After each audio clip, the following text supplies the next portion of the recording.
ಪ್ರತ್ಯಂಗಿರಾ ದೇವಿ ಹೋಮ ಆರಂಭಗೊಳ್ತಾ ಇದ್ದು ಈ ದಿನ ವಿಶೇಷವಾಗಿ ಭಕ್ತ ಸಮೂಹಕ್ಕೆ ಬೆಳಿಗ್ಗೆ ತಾಯಿಗೆ ಏನು ವಿಶೇಷವಾದಂತ ಅಭಿಷೇಕ ಆಯಿತು. ಅಭಿಷೇಕ ರೂಪದಲ್ಲಿ ಇವತ್ತು ಹಿರಣ್ಯ ಅಭಿಷೇಕ ಆಯ್ತು. ಹಿರಣ್ಯ ಅಂದ್ರೆ ದುಡ್ಡು, ಕೆಟ್ಟದ್ದು ಬಿಡುಗಡೆ ಆದ್ರೆ ಲಕ್ಷ್ಮೀ ಇಲ್ಲದ ಏನು ನಾವು ಏನು ಮಾಡ್ಲಿಕ್ಕಾಗಲ್ಲ. ನಾವು ಇಲ್ಲಿಂದ ಸಿರಕ್ಕೆ ಹೋಗ್ಬೇಕಾದ್ರೆ ಆಟೋದಲ್ಲಿ ಕೊಟ್ಕೊಡ್ಬೇಕು. ಅಂತ ಒಂದು ವಿಶೇಷವಾದಂತ ಕ್ಷೇತ್ರದಲ್ಲಿ ಇವತ್ತಿನ ದಿವಸ ಏನ್ ಬೆಳಿಗ್ಗೆ ಹಿರಣ್ಯ ಅಭಿಷೇಕ ಆಯ್ತು. ಆ ಹಿರಣ್ಯ ಅಭಿಷೇಕದ ಒಂದು ನಾಣ್ಯಗಳನ್ನ ಆ ತಾಯಿ ನನಗೆ ಭಕ್ತರಿಗೆ ಕೊಡಬೇಕು ಅಂತ ಹೇಳಿದ್ದಾಳೆ. ಆ ತಾಯಿ ಅದು ಇವತ್ತಲ್ಲ, ಸಾಧಾರಣ 3 ತಿಂಗಳು ಮುಂಚೆನೆ ನಮ್ಮ ಮನೆಯವರ ಕನಸಲ್ಲಿ ಬಂದು ಆ ತಾಯಿ ನುಡಿದಿರುವಂತದ್ದು.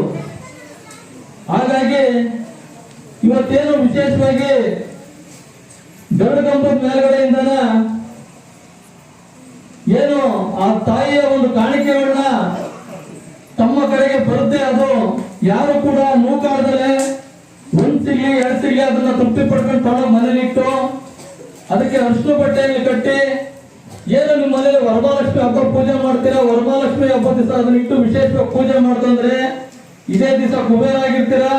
ಸ್ವಾಮಿ ನನ್ನ ಹತ್ರ 50,000 ಐತೆ, ಲಕ್ಷ ಐತೆ, ತೊಗೊಳ್ಳಿ ನಿಮ್ಮ ಕ್ಷೇತ್ರಕ್ಕೆ ಏನಾದ್ರು ಒಂದು ಮಾಡಿ ಅಂತ ನೀವು ಕೂಡ ತಮ್ಮ ಕೊಡುವಂತ ಶಕ್ತಿ ನಿಮಗೆ ಬರ್ತೈತಿ.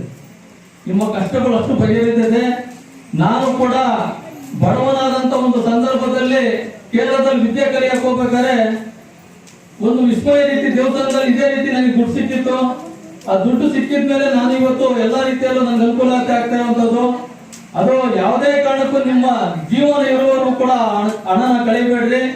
ಅನಿವಾರ್ಯವಾಗಿ ಯಾವ್ಯಾದ್ರು ಸಿಕ್ಕಿಲ್ಲ ಅಂದ್ರೆ ಮತ್ತೆ ಮುಂದಿನ ಅಮಾವಾಸ್ಯೆಗೆ ಬರ್ರಿ, ನಿಮ್ಗೆ ಸಿಕ್ಕೇ ಸಿಗುತ್ತೆ. ಪ್ರತಿ ಅಮಾವಾಸ್ಯೆ ಕೂಡ ಹಿರಣ್ಯ ದಾನ ಮಾಡ್ತೀವಿ ಇಲ್ಲಿ. ಆ ಹಿರಣ್ಯದ ಏನು ಆ ತಾಯಿಯ ಒಂದು ಆಶೀರ್ವಾದ ನಿಮಗೆ ಸಿಗುತ್ತೆ. ಅದನ್ನ ಮನೇಲಿ ಇಟ್ಕೊಂಡು ಪೂಜೆ ಮಾಡಿ. ಯಾರು ಕೂಡ ಹಿಂದೆ ಮುಂದೆ ತೆಳ್ಳಾಡ್ಕೊಂಡು ತಗೊಳಕ್ ಹೋಗ್ಬೇಡ್ರಿ. ಎಲ್ರಿಗೂ ಸಿಗುವಂತ ವ್ಯವಸ್ಥೆ ಕೂಡ ನಾನು ಮಾಡ್ತಾ ಇದ್ದೀನಿ. ಎಲ್ಲರೂ ಕೂಡ ಬಹಳ ಒಂದು ಯಾವುದೇ ರೀತಿಯ ತೊಂದರೆಗಳು ಮಾಡ್ಕೊಂಡು ಸೌಮ್ಯತೆಯಿಂದ ತಗೊಂಡು ಹೋಗ್ಬೇಕು. ಆ ತಾಯಿ ಆಶೀರ್ವಾದ ನಿಮ್ಗೆಲ್ಲ ಸಿಗ್ಬೇಕು. ಈಗ ಲಕ್ಷ್ಮೀ ಪ್ರತ್ಯಂಗಿರಾ ದೇವಿ ಹೋಮ ಆಗುತ್ತೆ. ಈಗ